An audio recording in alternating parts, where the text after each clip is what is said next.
Señor, gracias por otro domingo, por otra oportunidad de estar reunido con tu pueblo, con la congregación. Gracias por la salvación. Gracias que la palabra es divina, la palabra es entendible, aunque a veces algunos pasajes son más complicados. Señor, sabemos que podemos entender y cada pasaje nos da vida, nos da ánimo, nos exhorta, nos confronta, nos ayuda. Señor, ayúdanos en esta mañana a estar enseñados, o ser enseñables, humildes, y que tú puedes utilizar tu palabra para cambiarnos. En el nombre de Cristo Jesús, amén. Bueno, en esta mañana volvemos a 1 de Pedro 3, 18 a 22, donde estamos hablando del tema del sufrimiento y la victoria. Sufriendo solo es una cosa terrible. Pensar que nadie entiende, pensar que estoy sufriendo sin propósito.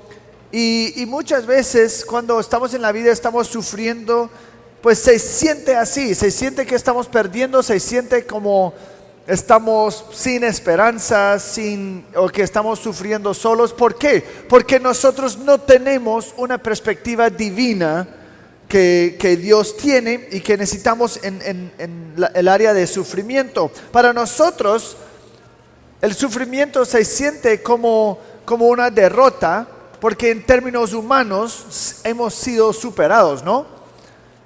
Pero considera la situación de Job. Job pierde absolutamente todo: sus posesiones, sus niños, sus riquezas. ¿Y qué dice su esposa? En Job 2:9, ¿aún conservas tu integridad? Maldice a Dios y muérete. Uy, qué tesoro esa mujer. Básicamente lo que está diciendo es que renuncia, pues echa la toalla. El dolor es demasiado grande, tú has perdido absolutamente todo, pues ¿para qué? Eso no tiene propósito. Abandona a Dios porque Él te ha abandonado. Eso es más o menos lo que está diciendo.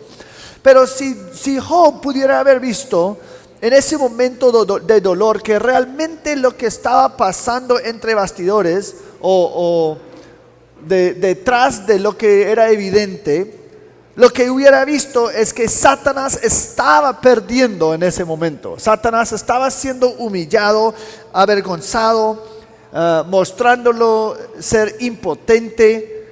Y realmente la historia de Job es un ejemplo a lo largo de la historia ha sido un ánimo para nosotros, pensando en que la verdad Satanás no puede hacer absolutamente nada que Dios no permite. Entonces, aunque para Job todo pareció mal, para Job todo pareció como una derrota, para Dios era una gran victoria, porque estaba aplastando a Satanás, humillando a Satanás. Satanás en momentos de sufrimiento, y Satanás, pensando que era una victoria, realmente estaba avanzando su propia derrota. Eso es lo más increíble. No solamente que él va a perder, pero es que Satanás, en sus esfuerzos para ganar, cuando parece que está ganando, realmente está avanzando su propia derrota. Y no fue hasta mucho más tarde, después de mucho dolor, cuestionando y consejo malo de sus amigos, que Job entiende el punto. Cuando él está enfrentado cara a cara con Dios al final del libro, y a través de una serie de preguntas retóricas, él responde en Job 42, versículo 1: yo sé que tú puedes hacer todas las cosas y que ninguno de tus propósitos puede ser frustrado. ¿Quién es este que oculta el consejo sin entendimiento? Por tanto, he declarado lo que no comprendía, cosas demasiado maravillosas para mí que yo no sabía. Escucha ahora y hablaré, te preguntaré y tú me instruirás. He sabido de ti solo de oídas, pero ahora mis ojos te ven. Por eso me retracto y me arrepiento en polvo y ceniza. Y el libro de Job 2:10 dice que en todo lo que pasó, Job nunca pecó con sus labios. Job es un ejemplo de cómo sufrir injustamente y porque no pecó. Y Dios después, al final, restaura toda su riqueza, restaura todas sus posesiones. Pero ¿sabes qué? Realmente la victoria para Job no fue la restauración de sus cosas en esta vida. Él nunca sabía realmente la victoria que tenía hasta que murió. Eso es cuando se dio cuenta, porque eso es increíble. Nosotros tenemos el libro de Job. Job no tenía el libro de Job. Él no sabía qué estaba pasando, la conversación entre Satanás y Dios. Entonces, él estaba ahí sin saber. Es lo mismo para nosotros, que la victoria viene a través del sufrimiento, aun si no lo vemos. Nosotros sufrimos en esta vida contra nuestra propia carne, contra el diablo y sus agentes diabólicos, tanto demoníacos como humanos. Dios nos promete victoria sobre todos ellos, porque somos de Dios y los hemos vencido, porque mayor es aquel que está en nosotros que el que está en el mundo. Primero de Juan 4:4 y Romanos 8:35-37. ¿Quién nos separará del amor de Cristo? ¿Tribulación o angustia o persecución o hambre o desnudez o peligro o espada? Tal como está escrito: por causa tuya somos puestos a muerte todo el día, somos considerados como ovejas para matadero. Pues mira, eso suena mal, eso es puro persecución, eso es puro sufrimiento. Si somos ovejas para el matadero, las cosas no están andando súper bien. Pero nota lo que dice: pero en todas estas cosas somos más que vencedores por medio de aquel que nos amó. Más que vencedores. Y eso no es como los carismáticos que dicen vencer, conquistar es no sufrir. No sufrir. Él está diciendo, en medio de todo el sufrimiento, mientras sufrimos, somos vencedores. ¿Por qué? ¿Cómo es que podemos estar asegurados de la victoria que tenemos en medio del sufrimiento? Pues comenzamos la última vez a hablar de eso, porque aprendimos que tenemos la victoria porque Cristo también sufrió y en su sufrimiento estaba ganando la victoria al mismo tiempo. En su mayor sufrimiento, Cristo estaba ganando su mayor victoria.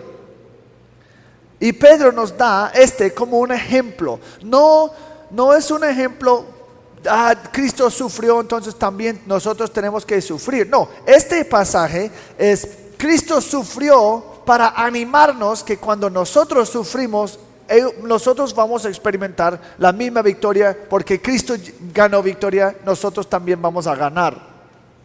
Pero leemos el pasaje juntos. Primero de Pedro 3:18-22. Porque también Cristo murió por los pecados una sola vez, el justo por los injustos, para llevarnos a Dios. Eso fue el último sermón.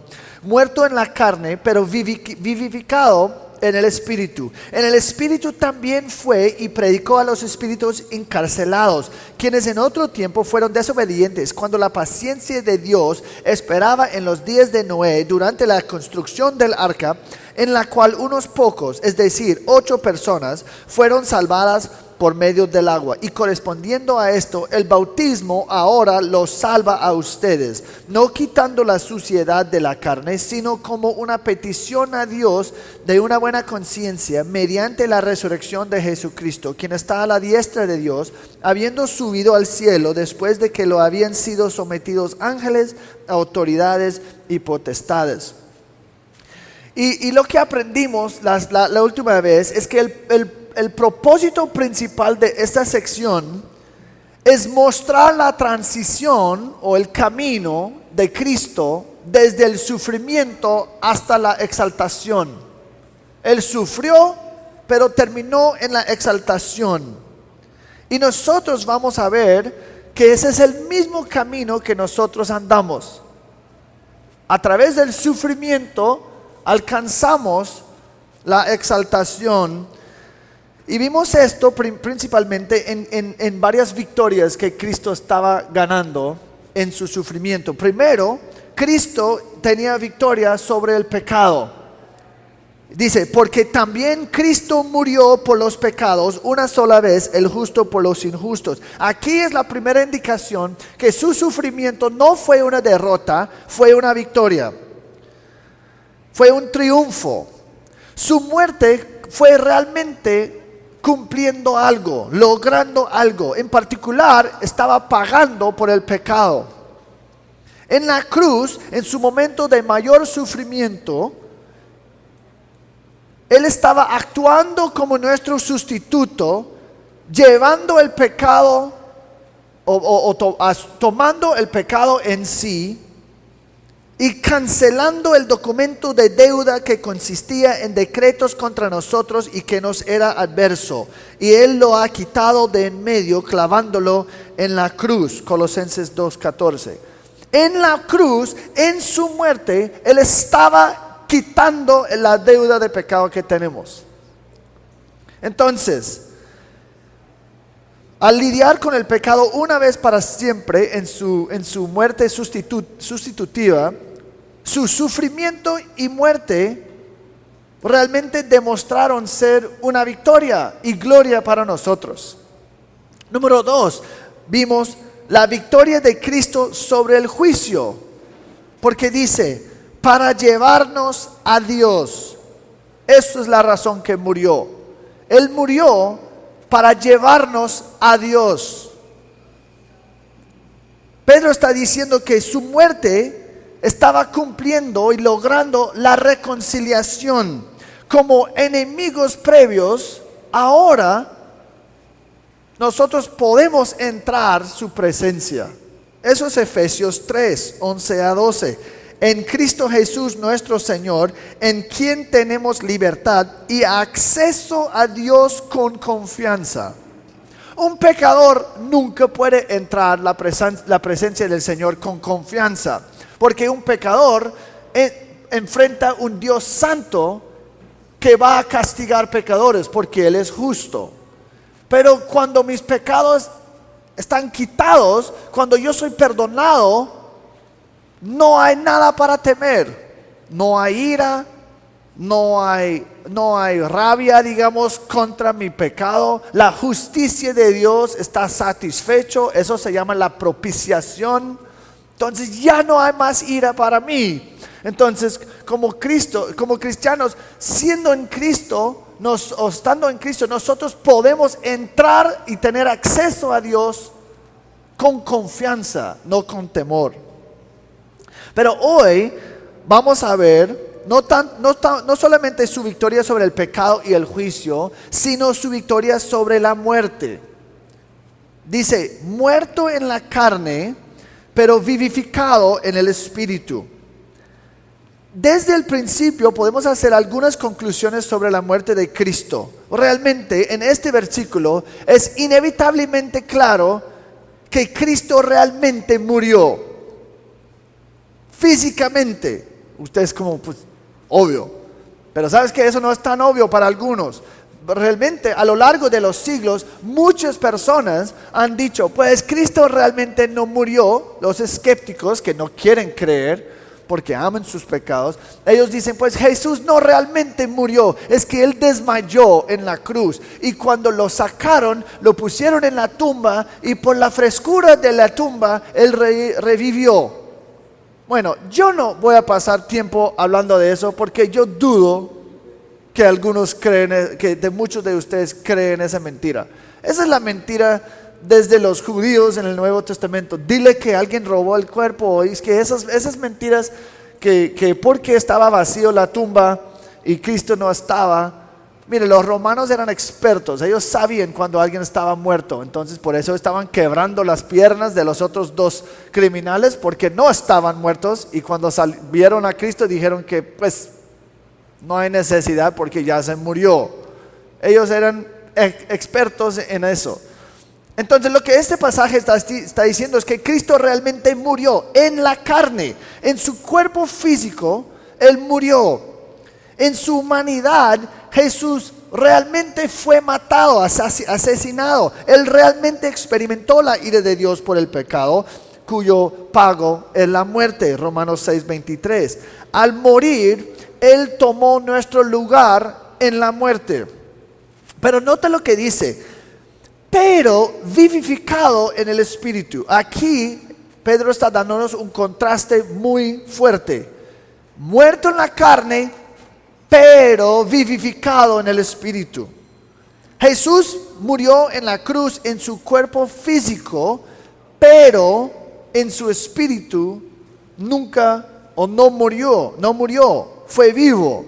Y justamente cuando los enemigos de Cristo pensaban que habían logrado la máxima victoria de matar a Jesús, Jesús estaba lo más vivo que nunca.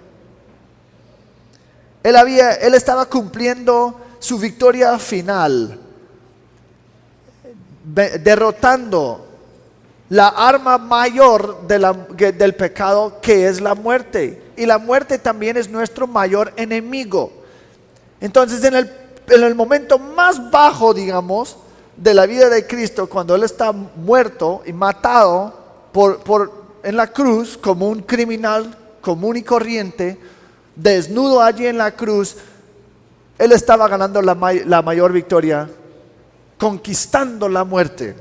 1 Corintios 15, 54. Vamos a estar en 1 de 15 varias veces hoy. Entonces, 1 Corintios 15, 54. Dice, devorado ha sido la muerte en victoria. ¿Dónde está, oh muerte, tu victoria? ¿Dónde, oh sepulcro, tu aguijón? El aguijón de la muerte es el pecado, y el poder del pecado es la ley. Pero a Dios gracias, que nos da la victoria por medio de nuestro Señor Jesucristo. Mira, hay algún debate, por eso recuerda que yo dije que ese pasaje es complicado. Literalmente cada palabra en ese versículo está debatido, pero yo voy a tratar de decirles que yo creo que significa. Hay un debate si la palabra en griego significa en el Espíritu, vivificado en el Espíritu, o vivificado por el Espíritu. Es decir, si es por el Espíritu Santo, estás diciendo que Jesús realmente fue matado, pero fue el Espíritu Santo que lo resucitó de la muerte. ¿Y sabes qué? La Biblia sí enseña eso, que el Espíritu Santo resucitó a Cristo de la muerte. Romanos 8:11. Pero si el Espíritu de aquel que resucitó a Jesús de entre los muertos habita en ustedes, el mismo que resucitó a Cristo Jesús de entre los muertos, también dará vida a sus cuerpos mortales por medio de su Espíritu que habita en ustedes. Es decir, el Espíritu Santo sí resucitó a Cristo de la muerte. Pero yo no creo que eso es lo que está diciendo Pedro acá. Yo creo que él está diciendo, aunque Cristo fue asesinado en su carne humana, su espíritu eterna no puede estar matado. Fue vivo. Él estaba muy vivo, aunque estaba muerto físicamente en su humanidad. De hecho, al morir, Jesús después fue resucitado con un cuerpo glorificado. Entonces salió mejor para él morir. Tuvimos una vislumbre de ese cuerpo glorificado en la transfiguración y después de su resurrección, antes de la ascensión. Una vez más, hay cierta incertidumbre de si si eso está refiriendo a su resurrección o a estar, pues como dije, que está vivificado. Está hablando de que en su resurrección fue vivificado, o fue su espíritu que estaba vivificado, y pues la verdad no podemos saber con certidumbre, pero el punto es claro, el punto es lo mismo. A veces es así, cuando estamos estudiando la Biblia decimos que, pero ¿cuál fue? ¿Esta o esta? Pero ¿sabes qué? A veces podemos perder el bosque por un árbol. ¿Por qué? Porque el punto es, la muerte no fue el fin para Jesús. Su espíritu continuó en su cuerpo, o después de la muerte de su cuerpo, y después 3 días después, inclusive su cuerpo físico resucitó y tenía un cuerpo glorificado. Así que si está hablando de que vivificado en el espíritu, como no su cuerpo glorificado en la resurrección, pues la verdad no importa.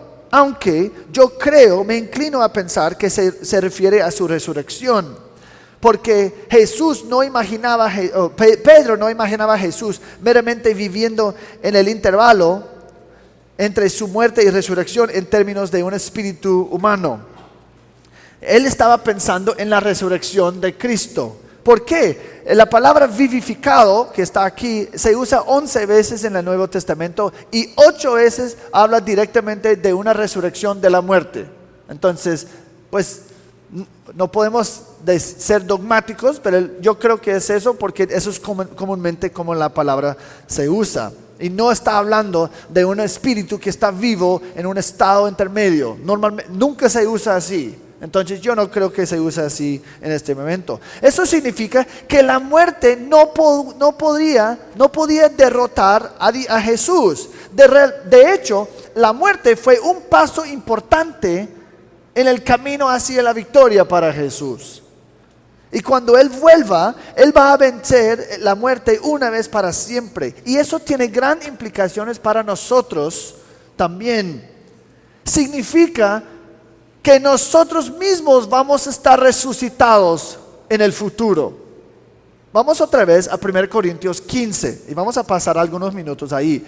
Pero ahora Cristo ha resucitado de entre los muertos, primicias de los que durmieron, porque ya que la muerte entró por un hombre, también por un hombre vino la resurrección del muerto. Está hablando de la cabeza federal. Está hablando de que todo el mundo va a morir por lo que hizo un hombre, Adán.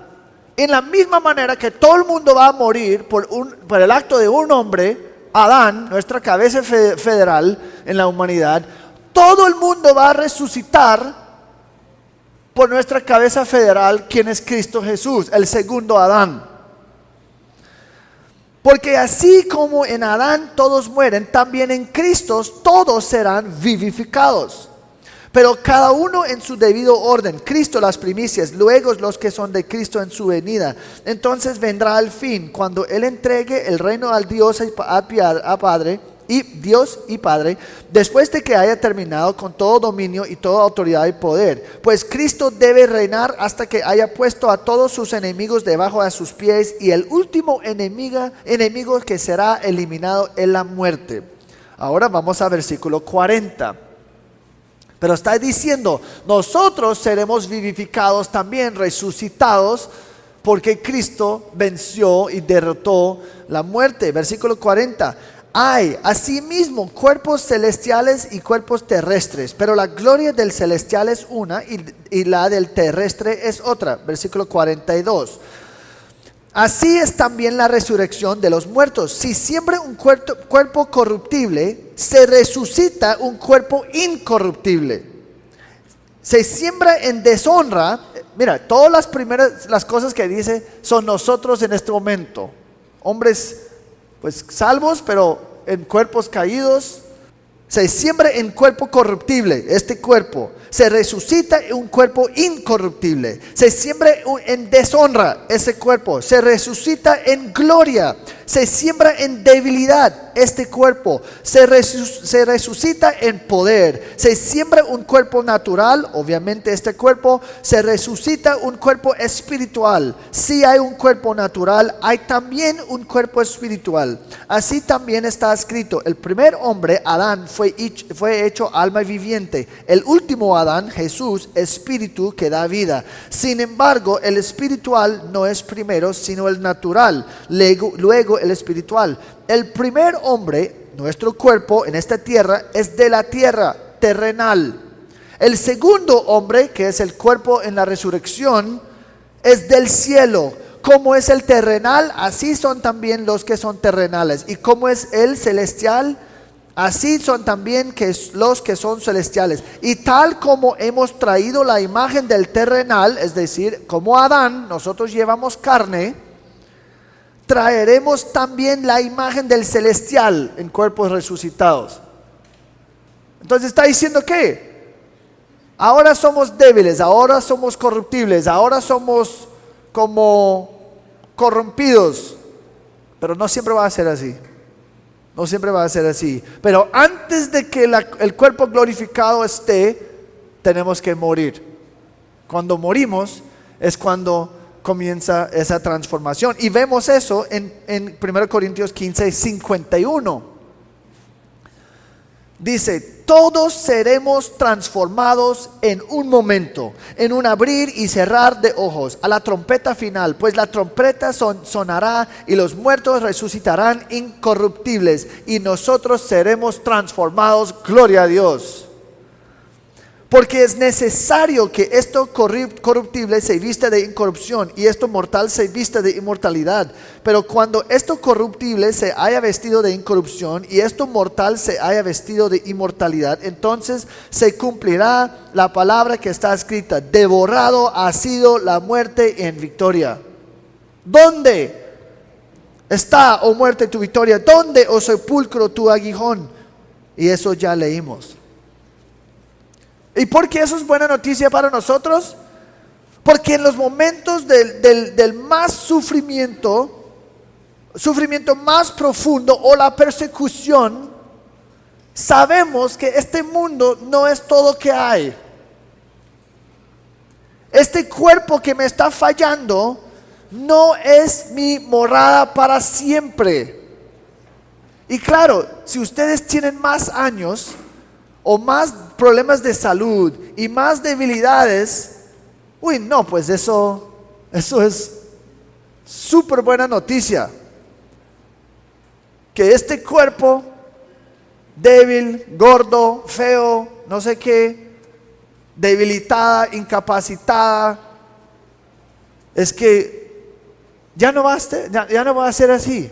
Y nosotros vamos a estar totalmente perfectos en cuerpo y todo. Es que no es solamente vamos al cielo. Esa es una cosa que a veces se confunde. A veces piensa que no, es que vamos a estar en el cielo como un ángel en una nube, no sé qué. No, es que vamos a tener nuevos cuerpos en una tierra nueva, viviendo en una tierra real, mejor, sin pecado y sin ningún efecto del pecado. No hay enfermedad, no hay dolor. ¿Quién sabe lo que vamos a poder hacer? Porque es imposible imaginar una existencia sin pecar o sin pecado. Y sus efectos, pues yo no sé cómo va a ser. Entonces, pero estoy anhelando eso. Y el punto es que vamos a ser diferentes. Vamos a estar liberados de esta carpa o tienda imperfecta y Él nos va a dar una morada mejor y perfecto. Y este cuerpo nuevo, esta morada nueva celestial se llama el cuerpo glorificado. Y vamos a 2 Corintios 5. 2 Corintios 5. Realmente cada vez que se enferman, cada vez que sangran o que tienen una lesión o se sienten demasiado cansados o no sé qué, cada vez que algo mal pasa físicamente, muchos de ustedes tienen problemas de salud.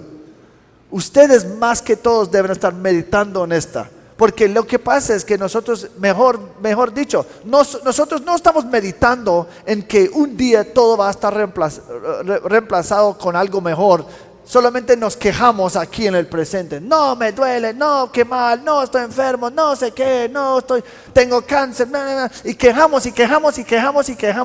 Realmente todo ese dolor debe profundizar nuestro anhelo y amor para el Señor, que no siempre va a estar así. Claro, yo entiendo, porque es todo lo que sabemos, pero por eso es por fe, y vamos a ver eso. 2 Corintios 5:1. Porque sabemos que si la tienda terrenal, eso es nuestro cuerpo físico, que es nuestra morada, es destruido, tenemos de Dios un edificio, una casa no hecha por manos, eterna en los cielos. Eso es el cuerpo glorificado. Pues en verdad, en esta morada, mi cuerpo, gemimos, anhelando ser vestidos con nuestra habitación celestial, que es el cuerpo glorificado.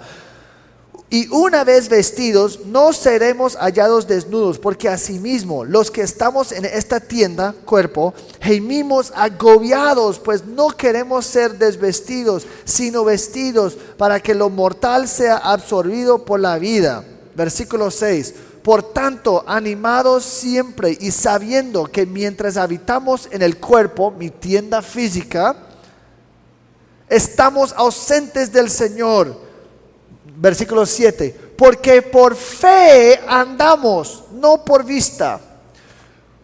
Pero cobramos ánimo y preferimos más bien estar ausentes del cuerpo y habitar con el Señor en cuerpos glorificados. Eso es de qué tenemos que pensar, tenemos que meditar. Y realmente, pues va a ser difícil creer, pero si tienen muchas dificultades físicas, es una ventaja de cierta manera de poder anhelar más. Hay una canción linda en inglés que dice que lo más que sufrimos en esta vida, lo más dulce será el cielo. Porque vamos a entender la diferencia más. Y realmente yo creo, yo no estoy pidiendo al Señor que sufre, pero al mismo tiempo, o que sufra, pero al mismo tiempo, si eso es lo que está pasando en tu vida, no podemos quejarnos y estar ahí como solamente buscando una solución para no sentirme mal. Es que cuando alguien se siente mal, a veces eso se convierte en la misión de la vida, sentirse mejor. Y si ustedes son médicos ya saben eso, es que todo el mundo solamente quiere sentirse mejor, emocionalmente, físicamente, y a veces eso no va a pasar. ¿Y qué pasa? Si la meta es sentirme mejor y no pasa, me desanimo, me deprimo, ya la vida ya no tiene sentido. ¿Por qué? Porque mi meta está mala. La meta no es sentirme mejor, la meta es glorificar a Dios, o con cáncer, o con una debilidad, o con una incapacidad, no pecar, no quejarme. Y la única manera que es posible hacerlo es seguir anhelando y meditando en que un día voy a recibir un cuerpo glorificado, voy a recibir un cuerpo resucitado. Esta tierra no es todo lo que hay. No es todo lo que hay. Romanos 6:5. Porque si hemos sido unidos a Cristo en la semejanza de su muerte, ciertamente lo seremos también en la semejanza de su resurrección. Vamos a ser como Él, con cuerpos glorificados. La resurrección futura también fue una consolación tremenda para Job en su sufrimiento. Versículo Job 19, vemos en Job 19 un entendimiento de la resurrección. En Job 19:25 dice: yo sé que mi Redentor vive y al final se levantará sobre el polvo, y después de deshecha mi piel, aún mi carne veré a Dios, al cual yo mismo contemplaré y a quien mis ojos verán y no los de otro. Está diciendo, aún si me muero, yo sé que un día voy a poner mis ojos físicos en el Señor. Y eso le dio mucha consolación en todo lo que sufrió. El peor que cualquier persona, humana o sobrenatural, puede hacer para nosotros es asesinarnos. Es chistoso decir eso porque nosotros como, sí, pues claro, me parece bastante mal. Pero la Biblia habla así. Pues ¿por qué están preocupados? ¿Qué es lo peor que puede pasar? ¿Vas a morir? Y nosotros, pues sí. Y Jesús está como, no, eso no es tan grave, la verdad. Mejor dicho, eso es mejor. En la muerte, muy lejos de ser una derrota, es la victoria final. Esa es la fiesta de ir a la casa por la primera vez. Yo tengo un sermón que un día voy a predicar de nuevo, porque yo prediqué como hace casi 3 años. Pero es como la perspectiva cristiana sobre la muerte. Y es increíble que en 1 Timoteo Pablo, hablando, o 2 Timoteo, Pablo está hablando de su muerte, y la imagen es que alguien está por fin libre, como ¿cómo se llama?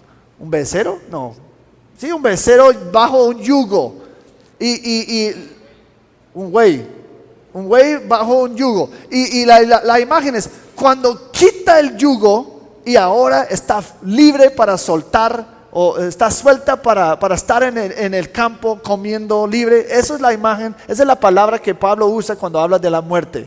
Por fin estoy liberado de esta morada. Pero nosotros no pensamos así. Lo peor que alguien puede hacer es matarnos, pero solamente creyendo eso podemos obedecerle el mandato de Cristo. No temen a los que maten el cuerpo, pero no pueden matar el alma. Más bien teman a aquel que puede hacer perecer tanto el alma como el cuerpo en el infierno. Mateo 10:28. No hay ninguna razón temer a los hombres. Y sabes que muchas veces nosotros ni siquiera tememos la muerte, tememos que ellos dicen algo mal de mí. No, dicen que no me van a gustar. Eso es lo que controla las vidas de algunos de ustedes, las opiniones de los demás. No estamos hablando de la muerte, estamos hablando de que, es que esa persona no va a ser como tan agradable conmigo. Y Jesús, no teman los hombres, lo peor que pueden hacer es matarte y eso es victoria. Teman Dios, vive vidas santas, clama al Señor, glorifica a Él. Muchas veces a lo largo de la historia, hombres perversos y malvados han matado cristianos y regocijado que habían eliminado el cristianismo y su influencia. Y sabes que en la persecución la iglesia está fortalecida. Hay un dicho de Agustín. Él famosamente dijo: la sangre de los mártires es la semilla de la iglesia.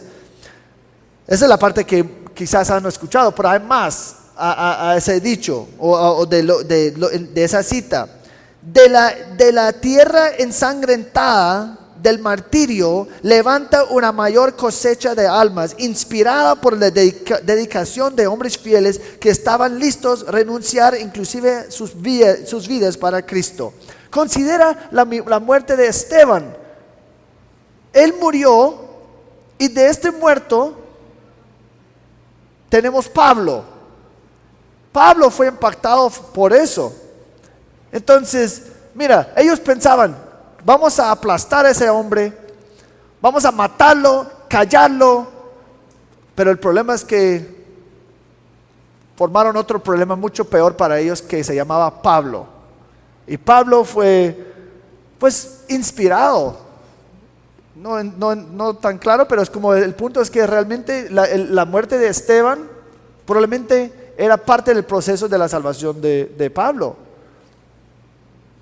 Entonces mira, no solamente Cristo fue victorioso en la muerte, en su sufrimiento, Él también estaba ganando victoria sobre las fuerzas de la oscuridad o las tinieblas. Entonces número 2 era la victoria sobre la muerte.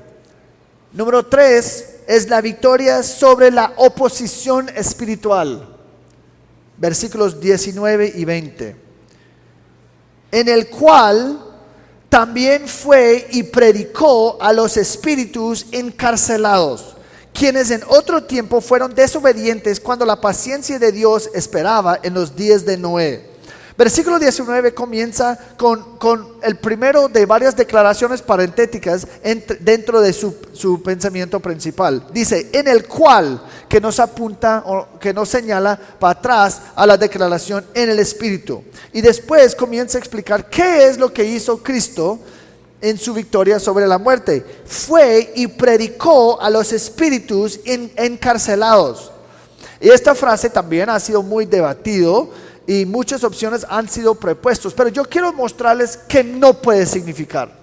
Lo que no puede significar, y después voy a hablar de lo que creo que sí significa. Lo que no puede significar es que esos espíritus encarcelados fueran hombres ya muertos, encarcelados, que de cierta manera tenía segunda oportunidad para arrepentirse. Algunos han dicho que esos eran incrédulos que murieron en el tiempo de Noé, o que murieron antes de la venida de Cristo, la encarnación, y entonces Cristo fue y predicó para darles una segunda oportunidad de arrepentirse. Los católicos romanos también han citado ese versículo como una justificación del purgatorio, de que no, es que mira, estaban encarceladas, pero es que porque Cristo fue y predicó el evangelio a ellos, es que también una persona en purgatorio puede tener otra posibilidad de ser salvo. Diciendo que la palabra encarcelado puede ser una referencia al lugar de retención para las muertes, pero las escrituras claramente enseñan que después de la muerte no hay más oportunidades. Hebreos 9:27, y así como está decretado que los hombres mueren una sola vez y después el juicio. Cuando uno muere, no hay más oportunidades de arrepentirse. No hay más oportunidades de ser salvo. Si tú estás vivo en este momento, es porque el Señor está dándote un día más, otra oportunidad más de arrepentirse y creer antes de que sea demasiado tarde. Además, en ningún lugar en las Escrituras la palabra espíritus en el plural se refiere a humanos, pero siempre se refiere a espíritus como ángeles caídas, demonios. Finalmente, la palabra aquí para encarcelada, aunque muchas veces se usa para que Pablo fue encarcelado, los apóstoles fueron encarcelados, nunca se refiere a un lugar de una cárcel después de la muerte. El único lugar que habla así es Apocalipsis 27, dice: cuando los 1000 años se cumplan, Satanás será soltado de su prisión. Entonces, inclusive el único uso que habla de una cárcel, digamos, una prisión después de la muerte, está hablando de un demonio, Satanás. Entonces Jesús, vivo después de la muerte, va y predica a espíritus que son demonios, que son encarcelados, están encarcelados. Pero ¿qué fue predicado? Mejor dicho, yo creo que la mejor traducción no es predicado, sino que hizo proclamación, que también esa palabra tiene ese sentido. No predicado, aunque puede significar predicado. La razón que yo no creo que es predicado es porque normalmente, casi siempre, cuando dice predicado, está hablando del evangelio. Pero Pedro, cuando habla de predicar el evangelio, nunca usa esa palabra, siempre utiliza la palabra evangelizó. Entonces, el contexto es de ir, y también no tiene sentido que está predicando el evangelio, porque si Jesús va a los demonios encarcelados, un demonio no puede ser salvo. Entonces predicar el evangelio no tiene sentido. Lo que pasa es un demonio, o Jesús estaba predicando su triunfo y su victoria todo sobre el mal. Porque seguramente cuando le mataron a Jesús, los demonios dijeron: uy, que por fin hemos acabado de ese problema. Y Jesús va y dice: jamás. Mejor dicho, ahora ustedes tienen un peor problema, porque yo soy totalmente victorioso y he triunfado sobre la mayor arma que ustedes tienen, y ahora no tienen nada más. Victoria total. Colosenses 2, 14 y 15. Dios les dio vida juntamente con Cristo, habiéndonos perdonados todos los delitos, habiendo cancelado el documento de deuda que consistía en decretos contra nosotros y que nos era adverso, y lo ha quitado de en medio, clavándola en la cruz, y habiendo despojado a los poderes y autoridades que son demonios, hizo de ellos un espectáculo público, triunfando sobre ellos por medio de él.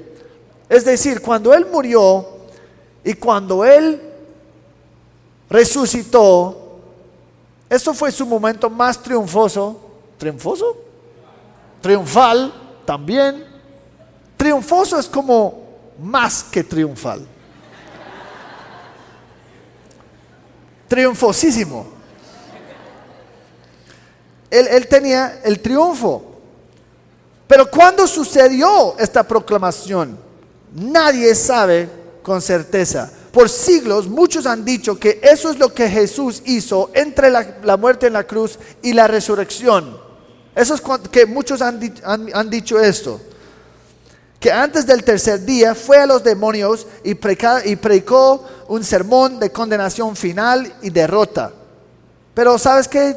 Yo no me inclino así. Yo creo, porque otros han hecho argumentos persuasivos, de que fue después de su resurrección.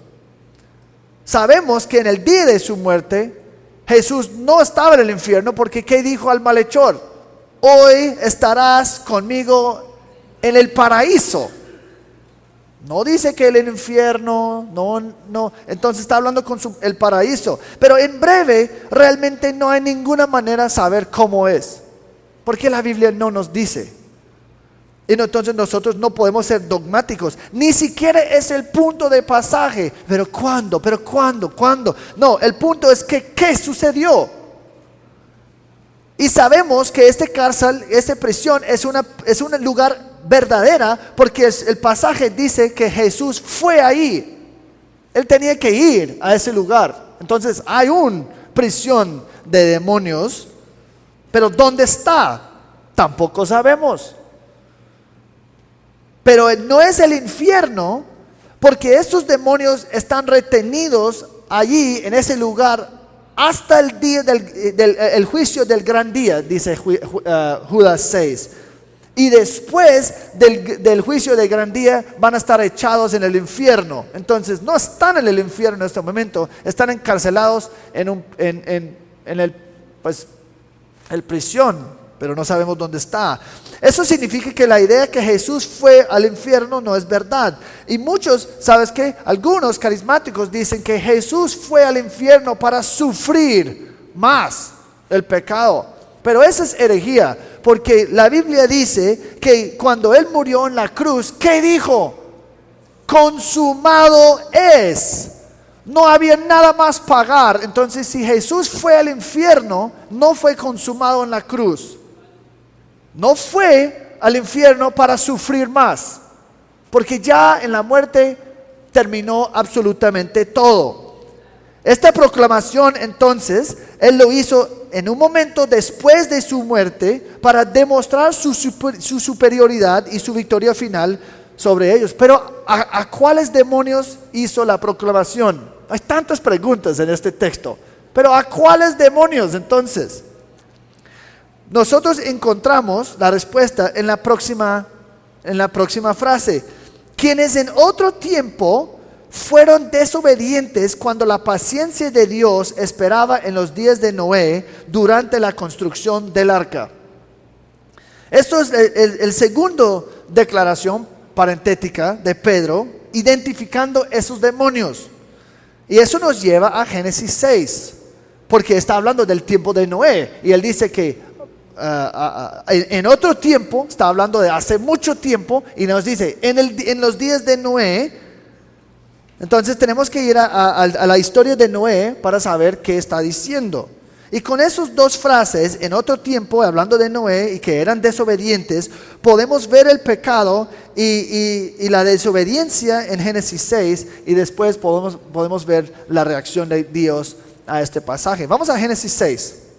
Aconteció que cuando los hombres comenzaron a multiplicarse sobre la superficie de la tierra y les nacieron hijas, los hijos de Dios, que siempre es un término que la Biblia habla de ángeles, por ejemplo en Job, vieron que las hijas de los hombres eran hermosas y tomaron para sí mujeres de entre todas las que les gustaban. Entonces, eso es una transición mostrando la reacción de Dios a esa decisión. El Señor dijo: mi espíritu no luchará para siempre con el hombre, porque ciertamente él es carne. Serán pues sus días 120 años. Eso fue el tiempo para construir el arca. Había gigantes en la tierra en aquellos días, y también después, cuando los hijos de Dios se unieron a las hijas, los hijos de Dios, demonios, se unieron a las hijas de los hombres, y ellas les dieron hijos. Estos son los héroes de la antigüedad, hombres de renombre. El Señor vio que era mucha la maldad de los hombres en la tierra, y que toda intención de los pensamientos de su corazón era solo hacer siempre el mal. Eso era el resultado de esa influencia demoníaca. Y como un comentarista dice, es posible ver este ejemplo de ese pecado con los demonios, con las mujeres, como el clímax de todo el mal en aquella época. Y entonces, una razón justificable para destruir toda la tierra. Y Génesis 6:11 nos dice: pero la tierra se había corrompido delante de Dios, y estaba la tierra llena de violencia. Dios miró a la tierra y vio que estaba corrompida, porque toda carne había corrompida corrompido su camino sobre la tierra. Entonces Dios dijo a Noé: he decidido poner fin a toda carne, porque la tierra está llena de violencia por causa de ellos. Por eso voy a destruirlos junto con la tierra. Entonces no sabemos exactamente qué estaba pasando, pero de cierta manera toda la actividad de los demonios con las mujeres produciendo hijos, eso terminó en un caos total. Caos total, donde cada pensamiento de la humanidad solamente estaba en el mal constantemente. Mucha violencia. Ustedes dicen, pues suena como hoy. Puede ser, pero yo creo que peor entonces allá. Pero el Señor sí, mira los resultados, lo mismo. El Señor destruyó todo con el diluvio y va a destruir todo de nuevo con fuego. Así que sí está mal, y el Señor lo va a destruir también otra vez después de la segunda venida, después de la gran tribulación. Pero como un resultado de su maldad, vemos dos pasajes bien interesantes en Judas y segundo de Pedro, que dice que Dios los encarceló. Vamos a Judas 6, porque hay solo un capítulo. Y Judas, si ustedes no saben, es justo delante de Apocalipsis. Judas 6. Y a los ángeles que no conservaron su señorío original, sino que abandonaron su morada legítima, los ha guardado en prisiones eternas bajo tinieblas para el juicio del gran día.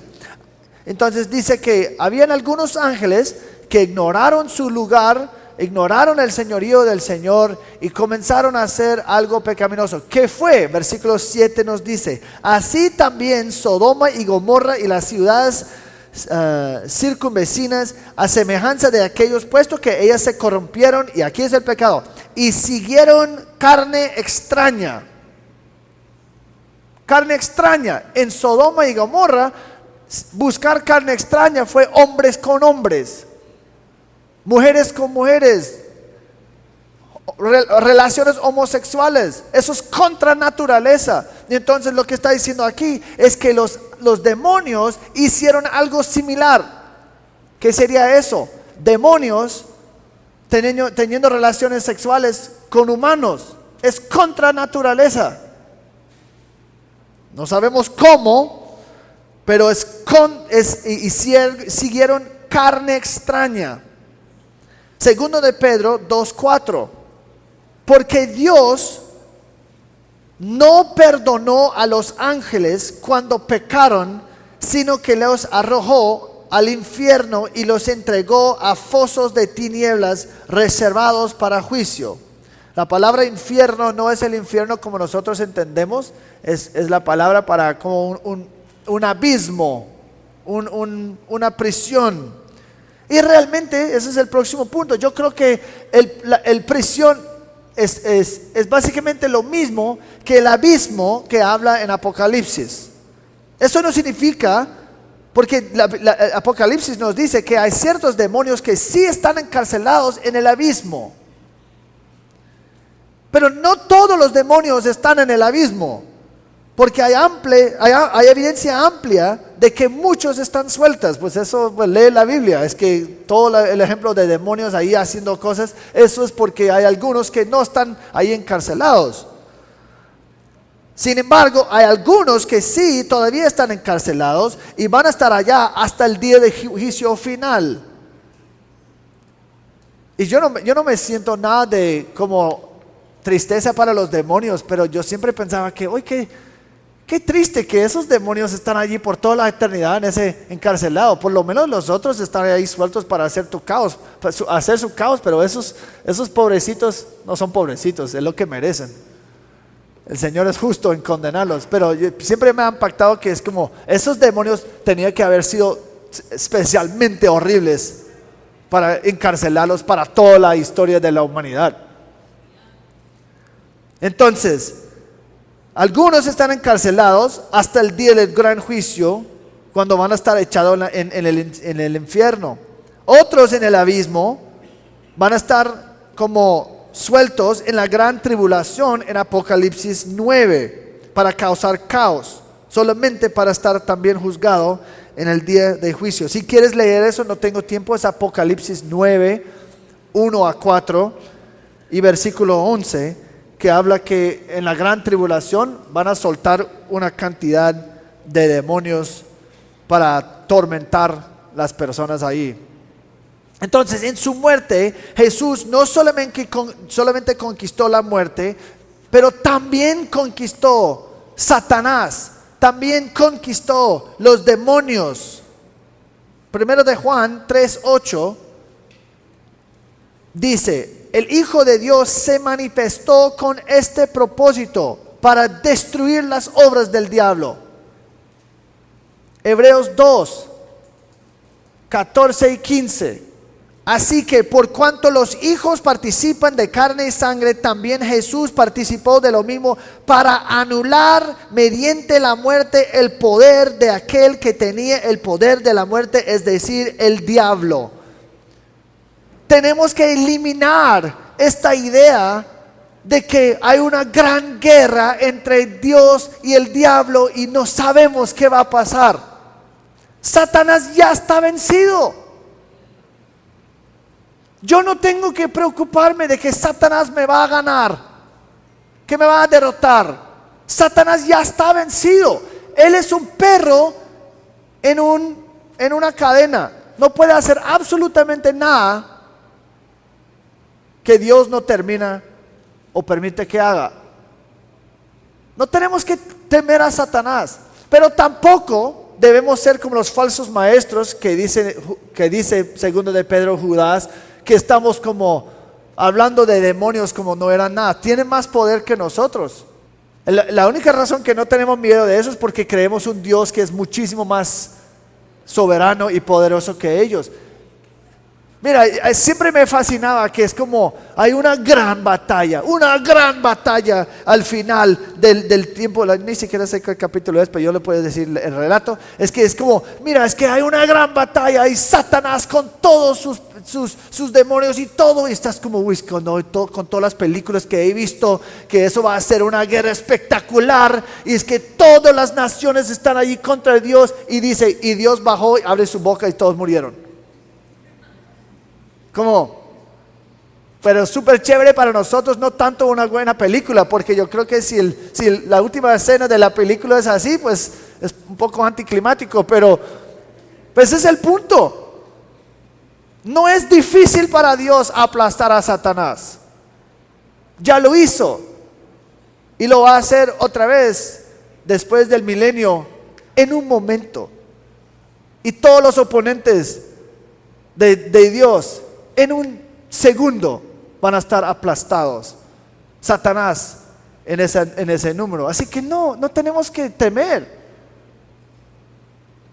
Reconocer que son peligrosos y tienen más poder que nosotros, pero es como Job. Si algo pasa con nosotros y estamos tormentados o destruidos y sufrimos y estamos perseguidos, ¿sabes qué?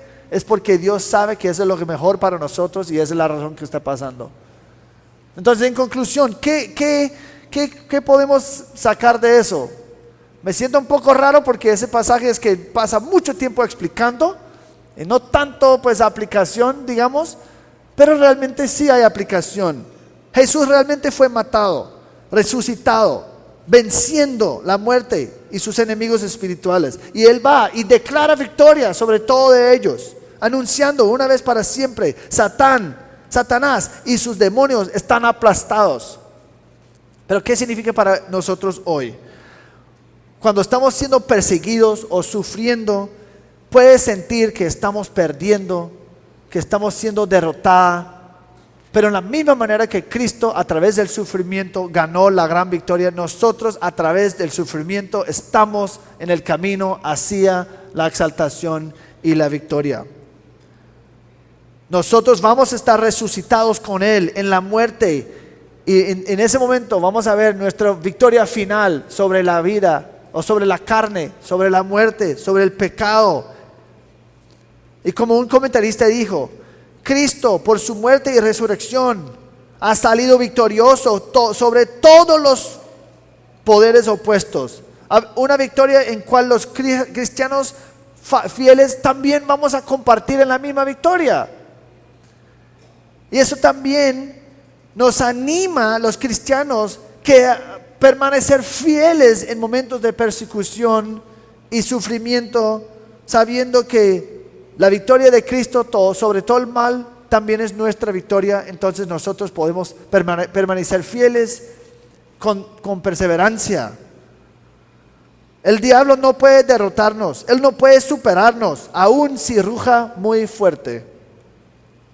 Anímense, hermanos, quédense firmes bajo la presión de la vida. No se cansen, no pierden el ánimo en la dificultad. Tu sufrimiento, como el sufrimiento de Cristo, solamente está llevándonos a la exaltación. Pero ¿cómo sabemos? Porque Cristo en su sacrificio expiatorio estaba ganando todo en ese momento. La próxima vez vamos a examinar no solamente su victoria sobre la muerte, el pecado, el juicio y todo. Vamos a ver la salvación victoriosa a través de la historia de Noé, que es versículo 21 y 22. Pero oremos. Señor, gracias por tu palabra. Gracias que aunque a veces la persecución se siente abrumadora, se siente como estamos perdiendo, que no hay esperanza, la Biblia predica otro mensaje, que es pura esperanza. Es pura esperanza, Señor. Nosotros podemos regocijar en el sufrimiento sabiendo que lo peor ya está derrotado. Nosotros vamos a compartir en esa victoria un día. Fortalézcanos, Señor. Ayúdenos a perseverar hasta el final, fieles. En el nombre de Cristo Jesús. Amén.